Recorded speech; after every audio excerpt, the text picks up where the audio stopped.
চাচি আমাকে একবার বলেছিলেন যে তিনি অন্ধকারে একা থাকতে খুব ভয় পান, তাই তিনি প্রায়ই আমাকে তার ঘরে ডেকে নিয়ে যেতেন। একদিন বাড়িতে আমাদের দুজন ছাড়া আর কেউ ছিল না। হঠাৎ প্রচণ্ড ঝড় বৃষ্টি শুরু হলো। চাচি আমাকে তার ঘরে ডাকলেন। যখন ঘরে ঢুকলাম চাচিকে দেখে আমি চমকে গেলাম, কারণ তিনি অনেক সুন্দর ছোট জামা পরেছিলেন। চাচা তখন কয়েক মাসের জন্য বাইরে গিয়েছিলেন।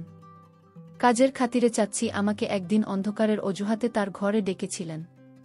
এক রাতে যখন আমিও চাচি খাতে ঘুমাচ্ছিলাম, মাঝরাতে হঠাৎ করে আমি কিছু অদ্ভুত কিছু অনুভব করলাম।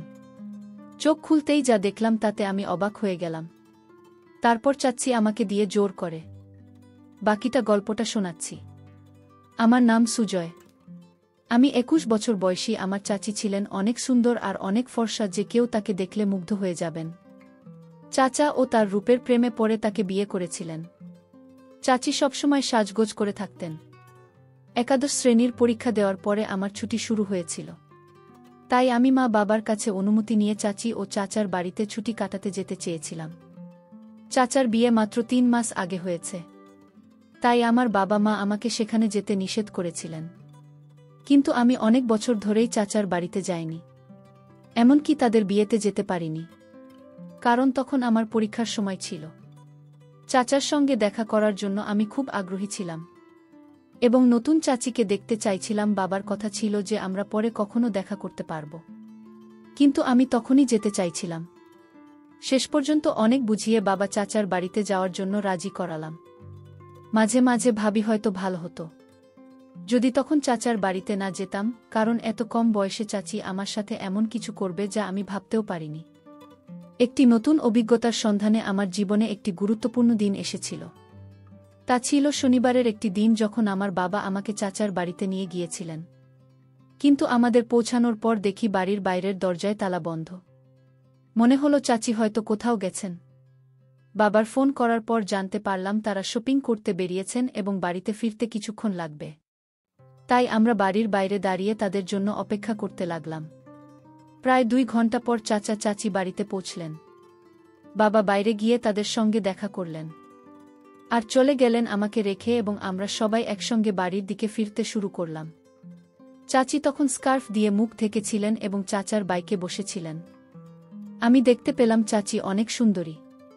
চাচা ছিলেন সাধারণ দেখতে, কিন্তু চাচি সত্যিই সুন্দর ছিলেন। অন্যদিকে চাচা হঠাৎই আমাকে ডাকলেন, সুজয়, কি দেখছো তুমি? অনেকক্ষণ ধরে তোমাকে ডাকছি। তার ডাকে আমি কিছুটা অপ্রস্তুত হয়ে গেলাম, তবে দ্রুত সামলে নিয়ে বললাম, আমি ভালো আছি, এবং চাচাকে সালাম করলাম। এতদিন পর আমাকে দেখে চাচা খুবই খুশি হলেন। মনে হচ্ছে যেন আমরা অনেক দিনের পরিচিত। এখন 2 দিন ধরে চাচার বাড়িতে ছিলাম। চাচি আমার প্রতি পুরোপুরি যত্নশীল ছিলেন এবং আমার জন্য সবকিছু ঠিক রাখছিলেন। চাচা ও চাচিকে দেখে মনে হচ্ছিল আমি নিশ্চয়ই আমার ছুটির পুরো সময় এখানেই কাটাব। তবে আমি জানতাম না যে আমার এই সিদ্ধান্ত পরবর্তী সময়ে এমন একটি মোড় নিতে পারে যা আমার জীবনকে পুরোপুরি পরিবর্তন করে দেবে। আমি আশা থেকেই লক্ষ্য করছিলাম চাচি আমার সামনে অন্য রকমভাবে চলাফেরা করত। আমার কাছে বিষয়টা অবাক করার মতো ছিল। আমি মাঝে মাঝে তার দিকে চেয়ে থাকতাম। আমি মনে মনে ভাবতাম এসব চাচির কাছে সামান্য, কারণ তিনি শহরে থাকেন আর শহরের সবাই এই রকম ভাবে চলাফেরা করে আমার কাছে অন্যরকম লাগত। কারণ আমি গ্রাম থেকে এসেছি, সেখানে কেউ এভাবে চলাফেরা করত না। আমি আসার পর থেকেই চাচ্ছি আমার অনেক কাছাকাছি থাকতে শুরু করেছিল। তার এমন ব্যবহারে আমি মাঝে মাঝে ভাবতাম আমরা অনেক আগে থেকেই পরিচিত।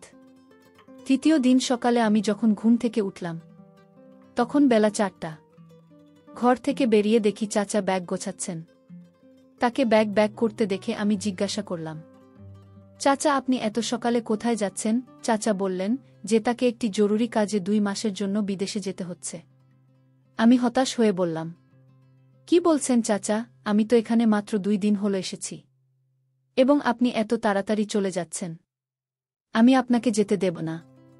চাচা আমাকে বোঝাতে লাগলেন, এটা আমার জন্য একটি গুরুত্বপূর্ণ সুযোগ। যদি আমি হারিয়ে ফেলি তাহলে আমি নিজেকে মূর্খ মনে করব। এই প্রজেক্টে কাজের অভিজ্ঞতা আমাকে ভবিষ্যতে একটি ভালো পদে এনে দিতে পারে। চাচার কথার গুরুত্ব বুঝতে পেরে আমি আর কিছু বললাম না, বললাম ঠিক আছে। আজ সন্ধ্যায় আমি বাবাকে জানিয়ে দিচ্ছি এবং আমি নিজের বাড়ি চলে যাব। বাবা এসে আমাকে নিয়ে যাবে। কারণ আপনি না থাকলে আমি এখান থেকে কি করব? চাচা বললেন, সুজয় এখন আমি চলে যাচ্ছি। তুমি এখানেই থাকবে এবং তোমার চাচির খেয়াল রাখবে। আমার ফিরে আসা পর্যন্ত তোমাকে এখানেই থাকতে হবে। তার কথা শুনে আমি অবাক হয়ে গেলাম। চাচা না থাকলে আমি আর চাচি বাড়িতে একা কিভাবে থাকব? চাচা আরও বললেন, মনে রেখো তোমার চাচি অন্ধকার থেকে ভয় পায়। তাই তাকে যে কোনো ভাবে সাহায্য করতে দ্বিধা করবে না। আমি তখন কিছুটা অস্থির হয়ে পড়েছিলাম এবং চাচি মানে অন্ধকারে ভয়। এটা আমার কল্পনাতেও ছিল না। চাচি সম্পর্কেই নতুন তথ্য আমাকে কিছুটা হতাশ করেছিল। প্রথমে তো আমি রাজি হতে চাইছিলাম না, কিন্তু চাচার জোর করার জন্য তার কথা আমাকে শুনতেই হলো। তারপর আমি চাচির দিকে তাকালাম। আমার কথা শোনার পর চাচি আমার দিকে তাকিয়ে অদ্ভুতভাবে হাসছিলেন। মনে হলো আমার এখানে থাকার কথা শুনে তিনি অনেক খুশি হয়েছিলেন। আমি চাচাকে সাহায্য করতে লাগলাম, তার কাপড় গুছিয়ে রাখতে এবং পরে তাদের বিমানবন্দরে পৌঁছে দিতে। চাচাকে বিদায় জানিয়ে আমি এবং চাচি বাড়িতে ফিরলাম। বাড়িতে তখন শুধু আমি এবং চাচি। আমি চাচার সঙ্গে শহরে ঘুরে বেড়ানোর পরিকল্পনা করেছিলাম, কিন্তু চাচার বেরিয়ে যাওয়ায় সবটা ভেস্তে গেল। তবে এটি ভাবার চেয়ে বেশি গুরুত্বপূর্ণ হলো, চাচি চলে যাওয়ার পর রাতে নিজের ঘরে বসে মোবাইলে নাটক দেখেছিলাম। কিছুক্ষণ পর নাটক দেখে বিরক্ত লাগে। ভাবলাম টিভি দেখা যাক, তাই বসার ঘরে গিয়ে টিভি চালিয়ে বসলাম। একটু পর চাচি এসে হেসে বললেন, কি রে সুজয়, চা চলে যাওয়ার পর কি তোমার এই বাড়িতে মন বসছে না? চাচি আমার পাশে এসে বসে গল্প করতে থাকলেন। তার কথাগুলো শুনতেও আমার অনেক ভালো লাগছিল। আমি ভাবিনি যে চাচি আমার সাথে এত ফ্রি হয়ে কথা বলবেন। একদিন চাচি আমাকে বললেন, চলো বাইরে একটু ঘুরে আসি। চাচি স্কুটি নিয়ে বের হলেন আর চাচি স্কুটি চালাচ্ছেন আর আমি পিছনে বসেছিলাম। এতে চাচি খানিকটা অস্বস্তিতে পড়েন। আমি ঠিক বুঝতে পারছিলাম না এটার মানে কি হতে পারে। বাড়িতে ঢুকে দরজা বন্ধ করার পর হঠাৎ ঘরের সব আলো নিভে গেল, চারপাশে অন্ধকারে ঢেকে গেল। মুহূর্তে আমি তখন চাচির পিছনে দাঁড়িয়েছিলাম। ভয়ে চাচি আমাকে শক্ত করে ধরে ফেললেন। তার এই আচরণে আমি কিছুটা বিস্মিত হয়ে গেলাম। বড় হওয়ার পর এমন অভিজ্ঞতা আগে কখনো হয়নি। বুঝতে না পেরে আমি স্থির হয়ে দাঁড়িয়ে রইলাম এবং তারপর হঠাৎ করে আলো আবার চলে এল। আলো আসতেই তিনি সোজা হয়ে আমাকে ছেড়ে দিয়ে বললেন, মাফ করে দাও। অন্ধকারে আমি ভয় পেয়েছিলাম এবং মৃদু হাসি দিয়ে তার ঘরে চলে গেলেন। আমি হতভম্ব হয়ে গিয়েছিলাম এবং ভাবছিলাম যেখানে ঠিক হচ্ছে না। কিছু সময় পরে চাচার বলা কথা মনে পড়ল। চাচা বলেছিলেন চাচি অন্ধকারে ভয় পান এবং তোমার দায়িত্ব তার দেখভাল করা। তখন বুঝলাম চাচি আমাকে অন্ধকারের অজুহাত দেখিয়ে জড়িয়ে ধরেছিলেন। রাতের বেলা আমি ঘরে গিয়ে শুয়ে পড়লাম, কিন্তু চাচির কথা বারবার আমার মনে চলে আসছিল। তিনি ছিলেন বেশ আধুনিক আর আমি তো এক গ্রামের ছেলে। তাই তার আচরণগুলো আমার জন্য খুবই অন্যরকম লাগছিল। হয়তো তার কাছে সামান্য ছিল। পরের দিন সকালে উঠে দেখি চাচি রান্নাঘরে চা তৈরি করছেন। তার দিকে তাকাতে কিছুটা অস্বস্তি হচ্ছিল, কারণ তিনি এখনও রাতে রান্না করছিলেন এবং তিনি মনে হয় আমাকে তা ছিল করেছিলেন। যখন আমি জল পান করতে কিচেনে গেলাম, তখন চাচি আবার আমাকে বললেন। আমি কিছুটা অবাক হয়ে গেলাম, কারণ আগের দিনের ঘটনা এখনও আমার মাথা থেকে বের হয়নি। তিনি হাসি মুখে বললেন, আরে সুজয়, কিসের এত লজ্জা? আমি তোমার চাচি, আর চাচির কাছে কোনো কিছু রোজ করতে হয় না। কিন্তু গত রাতে আমি সত্যিই খুব ভয় পেয়েছিলাম। যদি তোমার খারাপ লাগে তবে আমাকে মাফ করে দিও। তুমি আমার ভাতিজা, আমার ছেলের মতো, এবং আমি তোমার চাচি, তাই তোমার সঙ্গে অধিকার আমার আছে। চাচির এই আচরণে আমি কিছুটা হাসলাম, কিন্তু তারা এমন আচরণগুলি আমার মনে নতুন এক অনুভূতি তৈরি করতে শুরু করল। আচমকা মনে হলো আমি এখন বড় হয়ে যাচ্ছি, আর চাচা হয়তো বুঝতে পারেনি যে এমন কিছু করতে পারে। কিছুদিন পরে এক সন্ধ্যায় মোগলাই খাবার ইচ্ছা হলো। ভাবলাম চাচিকে বলবো, তাই তার ঘরের দিকে গেলাম। চাচির ঘরের দরজা সামান্য খোলা ছিল, তাই অনুমতি ছাড়াই ঢুকে পড়লাম। তিনি বালিশে হেলান দিয়ে মোবাইলে দেখছিলেন, আর তাকে এই অবস্থায় দেখে আমি কিছুটা অস্বস্তি অনুভব করছিলাম। দরজার কাছে দাঁড়িয়ে আস্তে করে তাকে ডাকলাম, কিন্তু তিনি শুনলেন না। মোবাইলে মনোযোগ থাকার কারণে আমার ডাক্তার কানে পৌঁছায়নি। একটু সাহস সঞ্চয় করে ধীরে ধীরে তার পাশে গিয়ে দাঁড়ালাম। আমি যখন চাচির মোবাইলের দিকে তাকালাম তখন চোখ কপালে ওঠার মতো। অবাক হলাম, যা দেখেছিলাম তা আমার কাছে একদম নতুন ছিল। খানিকটা অস্বস্তি হচ্ছিল, তাই তাড়াতাড়ি দরজার কাছে ফিরে গিয়ে চাচিকে একটু জোরে ডাকলাম। চাচি হঠাৎ চমকে উঠে বসে পড়ে এবং কিছুটা বিস্মিত হয়ে বললেন, কি হয়েছে? আমি বিষয়টা এড়িয়ে গিয়ে শুধু বললাম, কিছু না। তারপর নিজের ঘরের দিকে চলে গেলাম। ঘরে ফেরার পথে মনে পড়ছিল চাচিকে আজ একটু আলাদা লাগছে। রাতের বেলা ভারী বৃষ্টি হচ্ছে। হঠাৎ বিদ্যুৎ চলে যাওয়ায় চাচি আমাকে ডাকলেন। আমি তার ঘরে গেলে চাচি আমাকে বসতে বললেন। তাকে দেখে মনে হচ্ছিল তিনি বেশ সুন্দর লাগছিলেন।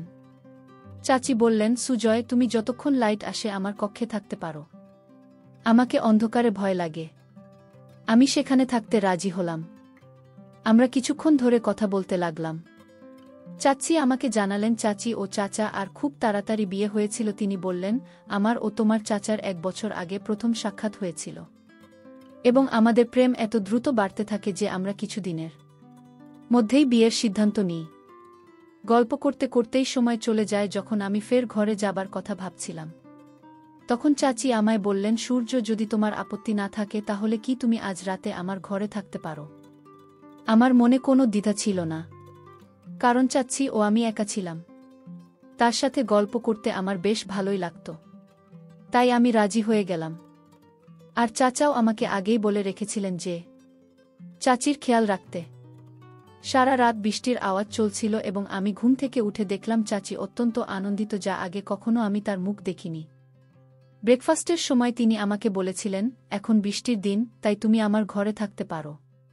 চাচি আমাকে বলেছিলেন, যদি তোমার কোনো সাহায্য প্রয়োজন হয় তাহলে বিনা দ্বিধায় জানাতে পারো। রাতে আমরা গল্প করছিলাম, কিন্তু হঠাৎ করে আমার শরীরটা একটু খারাপ লাগতে শুরু করল। চাচির কথাগুলো কিছুটা অস্বস্তিকর লাগছিল, যদিও ঠিক বুঝে উঠতে পারছিলাম না কেন শরীর খারাপ লাগলেও কোনোভাবেই তার ঘরে বসে রইলাম। এখানে আসার পর থেকে চাচি আমাকে রোজ রাতে 1 গ্লাস করে দুধ পান করতে দিতেন। আজও তিনি দুধের গ্লাস নিয়ে আসলেন। আমি খেতে খেতে গল্প চালিয়ে যেতে থাকলাম। একসময় অজান্তে ঘুমে ঢুলতে শুরু করলাম, আর কিছুক্ষণ পর ঘুমিয়ে পড়লাম। চাচিকে জান রাতে আর সৌন্দর্য লাগছিল, তবে মনেও নানা রকম চিন্তাবিদ করছিল। তার পরের দিনের কথা মনে একটা অদ্ভুত হচ্ছিল, যখন দেখলাম চাচি বাইরে গেছেন আর তার ফোনে বারবার কল আসছে। হঠাৎ পেটে আবার ব্যথা শুরু হলো। আমি তখন বাবাকে ফোন করে জানালাম যে বাড়ি ফিরতে চাই। বাবার কথায় চাচি কিছুটা বিরক্ত হয়ে বললেন, কি তোমার চাচা কি তোমাকে বলেনি যে আমাকে দেখতে হবে, এখনই যেতে পারবে না? চাচির কথা শুনে আমি কিছুটা হতবাক হয়ে গেলাম। কোনো সম্পর্ক আর কি দেখার কথা? সবকিছু জট পাকিয়ে গেল। আমি যখন বিষয়টা জানতে চাইলাম, তিনি বললেন, আমি জানি না, তবে তোমাকে এখানেই থাকতে হবে। চাচি আমাকে যেতে না দেওয়ার জন্য জোর করছিলেন, কিন্তু পেটের ব্যথা ততক্ষণে বেড়েই চলেছিল। এই অবস্থায় আমি বেশ অস্থির হয়ে উঠেছিলাম, কারণ ব্যথা কমার কোনো লক্ষণই ছিল না। কিন্তু আমি বুঝতেই পারছিলাম না কেন আমি এমন হচ্ছে। এমন অভিজ্ঞতা আমার জন্য নতুন ছিল। চাচা বাইরে গেছেন প্রায় 1 সপ্তাহ। সন্ধ্যা 7টায় বাড়ির বেল বেজে উঠবেন। ফলে চাচি দরজা খুলতে গেলে দরজা খুলতেই পুলিশ দাঁড়িয়েছিল। পুলিশকে দেখে চাচি কিছুটা ভয় পেয়ে গেলেন। পুলিশ চাচিকে জিজ্ঞাসা করলেন, আপনার আসল উদ্দেশ্য কি? আমি কিছুই বুঝে উঠতে পারছিলাম না। এদিকে আমার পেছনে বাবা চাচিকে নিয়ে এসে হাজির হলেন, আর চাচার হাতে বেশ কিছু ফাইল ছিল। হঠাৎ আমি বলে উঠলাম, চাচা, আপনি তো কাজের জন্য 2 মাসের জন্য বিদেশে গিয়েছিলেন। এরপর বাবার দিকে ফিরে জিজ্ঞাসা করলাম, সব কিভাবে ভাবে ঘটছে? বাবা আমাকে জানালেন, যখন তোমাকে এখানে রেখে আসি তখন আমি থানায় গিয়েছিলাম। সেখানে এমন এক মেয়ের সম্পর্কে জানতে পারি, যার খোঁজ আমার সহকর্মীরা করছিল। আমি মেয়েটিকে চিনতে পারিনি, তবে সোশ্যাল মিডিয়ায় চাচার ছবি দেখে বুঝলাম আসলে তোমার চাচার নাম পরিবর্তন করে পরিচয় লুকিয়ে চাচিকে বিয়ে করেছেন। চাচার ফোন কেটে যাওয়ার পরেই বাবার কাছে বিস্ময়কর তথ্য এল, চাচা আর চাচি বেআইনি কাজে জড়িত ছিলেন এবং অন্যদের ফাঁদে ফেলেছিলেন। এভাবে তার টাকা ইনকাম করতেন। আমার সাথে এমনটা ঘটাতে চাইছিল।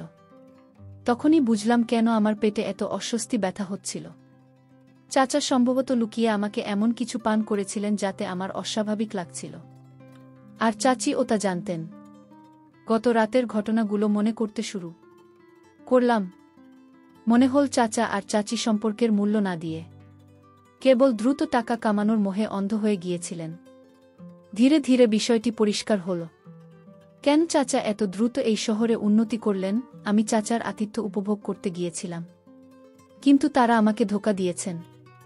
বাবা বিষয়টি নিয়ে খোঁজ না করলে হয়তো আমি আরও বিপদে পড়তাম। আজকাল সম্পর্ক, ভালোবাসা, অনুভূতির কোনো মূল্যই নেই। মনে হয় সবাই কেবল নিজের সাথেই চলে। তাই যা এক সময় ছিল এখন আর তা নেই। এই গল্পে প্রিয়জন বা আপনি ছদ্মবেশে থাকা মানুষও ক্ষতি করতে পারে।